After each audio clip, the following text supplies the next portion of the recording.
People often say India doesn't have any great empires.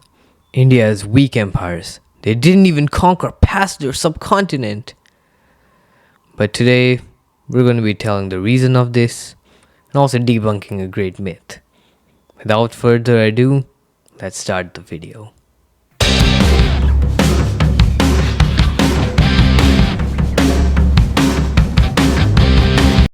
Namaskar everyone, welcome to another video of I Love History. My real name is Shreyansh Tiwari. Today we're discussing on the topic that why did Indian empires didn't conquer past the subcontinent.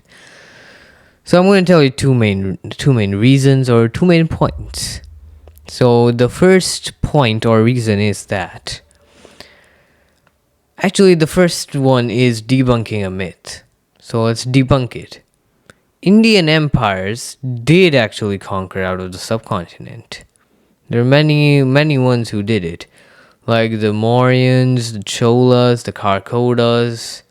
Who else? Oh yeah, the Kushanas as well, and a few more possibly the Indus Valley as well. I'm going to get on that too later. So first, let me tell you how did these all empires conquer out of the subcontinent. Let's start with the Mauryans. The Mauryans there are many evidences of them conquering the Khotan region. So you can count that in, though it's not fully confirmed as well. But I think it's pretty much confirmed that one of Ashoka's son did discover that, and they were Indian people there. And then we have the Kushan Empire. The Kushan Empire were literally the overlords of all of Central Asia. Then we have the Cholas. Everyone knows about Cholas conquering all of Southeast Asia.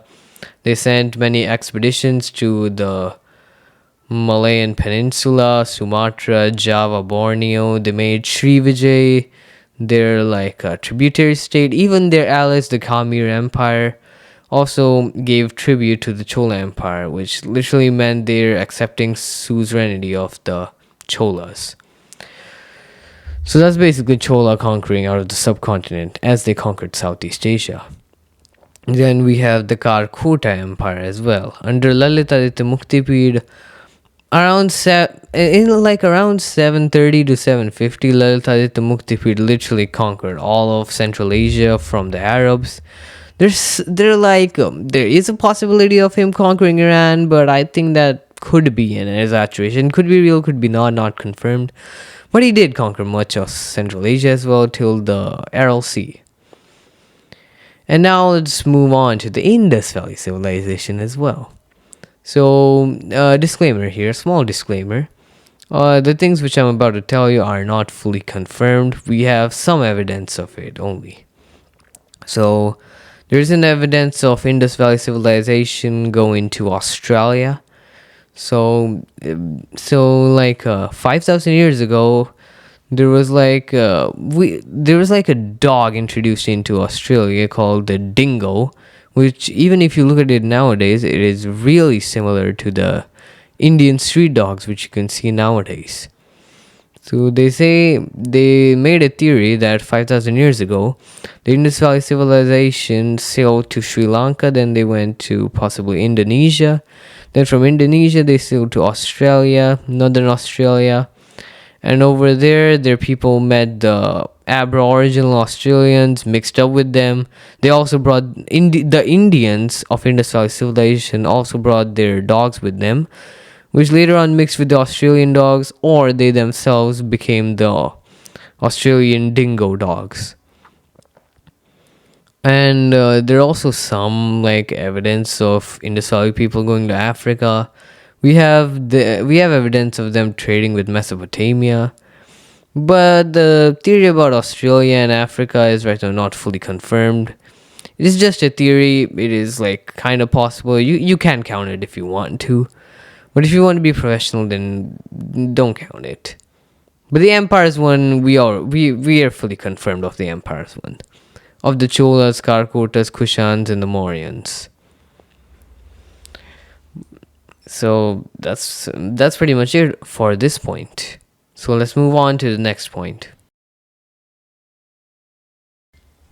Okay, you might be confused by seeing the next point. Indians didn't need to conquer. Why not? They already had the sufficient resources and agricultural lands, the two basic necessities that people need. You already have those two. Why you don't need more? Like India, and I would like to take the name of another civilization, China. India and China both are like blessed with fertile lands and resources a lot.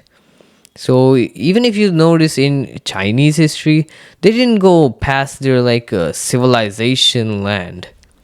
They didn't go past it, just like India. Only a few empires like the Qing and Tang went further from their civilization lands. So both India and China had fertile lands and like resources, so they didn't even need to do much. These two were the richest countries, accounting like 20 to 40% of the world's GDP for most of history. These two were the richest countries for most of history ever. Like the Guptas had 40% of the world's GDP. I think Qing Empire had like 30. Tang had around 29, 27. I don't remember the exact. It was around this. So you can just get the idea. USA right now is at 20% of the world's GDP. So you can know the difference. So India and China focused more on their like internal matters and stabilization and what was that name? Administration. Yeah, they focused a lot on their administration as well. So these two did not even need to conquer that much. They already had what they wanted to have. Like the Mongols, their land weren't that fertile. So yeah, that's a different story. We'll talk about it some other day. Let's not get too off topic. So guys, that's it for today's video. I hope you learned something new from this video. So guys, thanks for watching. Have a nice day. Om Shanti.